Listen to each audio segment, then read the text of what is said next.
Hi everyone, welcome to The Guardian. I'm really pleased that we are hosting you tonight, and you will see a fantastic presentation from the Scala community. I'm just going to give you just a brief overview of The Guardian, which I'm sure a lot of you know, but for those that don't know, I will just present very quickly. So The Guardian, you may know a website. This is what most people now read, but we are almost 200 years old newspaper. And we are independent. There is no private companies that own us. Guardian is owned by a Scott Trust, and that makes us unique in the media industry in UK, but in Europe as well. We not only have a website, we have as well apps that are available, and we provide all the features. And we don't do only content on text or newspaper. We do as well stories on audio. So we have quite a lot of different content type, and to provide this and to make sure we support digital journalism, we have a full digital department. And I want just to give you a bit of numbers to see about the scale of The Guardian. So we got about 11 million daily unique readers. That's about 40 million page view per day. And we aim to have 2 million of supporters by 2022. 2 million in support, 2 million supporters means people subscribing to our offers, or as well just supporting The Guardian by giving and sharing their money to help digital journalism. In terms of digital, in practice, we have 15 empowered teams. It's about 100 developers, and we try to do as much as we can open source. So it's about 2011 GitHub repositories. You may have seen some of them. For instance, the Guardian frontend is usually tested when people trying to find performance bottleneck on the Scala build tools. Here is an example of a tool which is built in-house by the Guardian developers. This is Chauvin. This is a screenshot I made literally 10 minutes ago. And it shows how our content is consumed by our readers.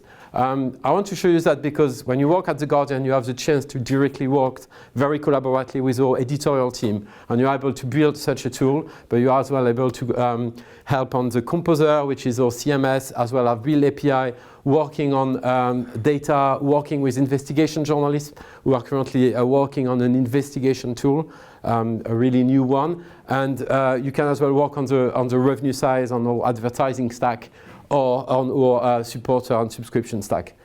A bit of history and context for those that don't know too much about The Guardian. I think it's really important just to give you a bit of idea. We adopted Scala in 2009.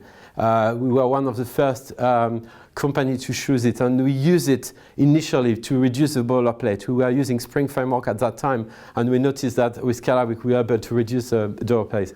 In 2014 we adopted continuous delivery. At the same time we moved from a monolith to microservices. One of our key developer is called Graham Tackley, and is one of the person we at QCon created a bit the concept of microservices, which is really, for me, his mind was able to, the ability to have separate team, empowered to deliver fast. And we have really moved to a continuous deployment. I'm just going to go very quick on this. We use a separation of context architecture. And this is how we had in the past, before 2014, only two apps, which was the CMS and the CMS frontend. And we moved to a lot of different applications for our discussion, for content API, for identity, for payment API, allowing team to work very separately.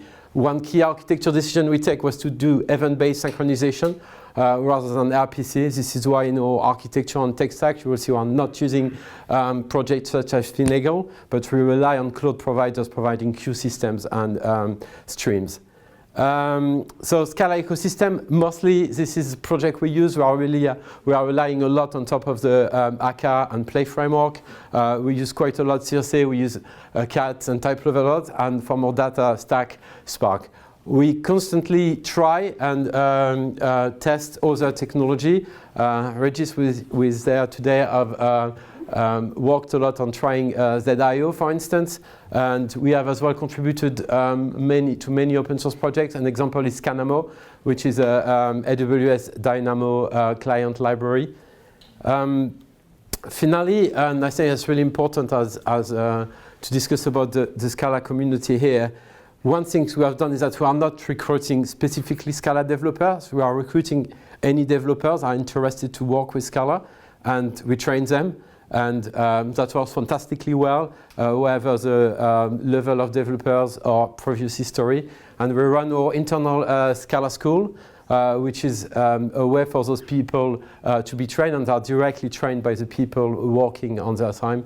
And experienced developers, people that know a lot about functional programming, and we really try and aim to have everyone progress at their own pace. But when they leave the Guardian, they know much more about functional programming, about Scala, about other languages. We have talked about Haskell, we have talked about Golang, we have talked about PureScript, and that's something that's really important for us. I'm just going to call Francesca just to give very short time how it is to be a developer at the Guardian.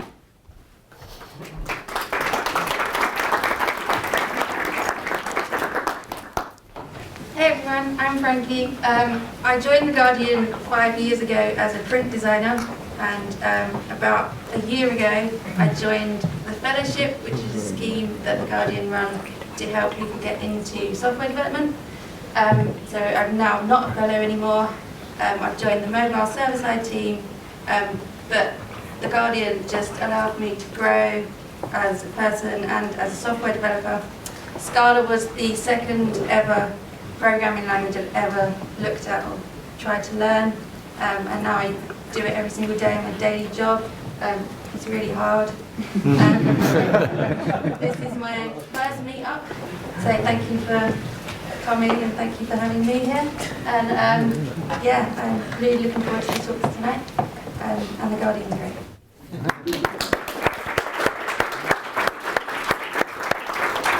Thank you. Needless to say, we are hiring. Thank you. Please welcome to the next person talking.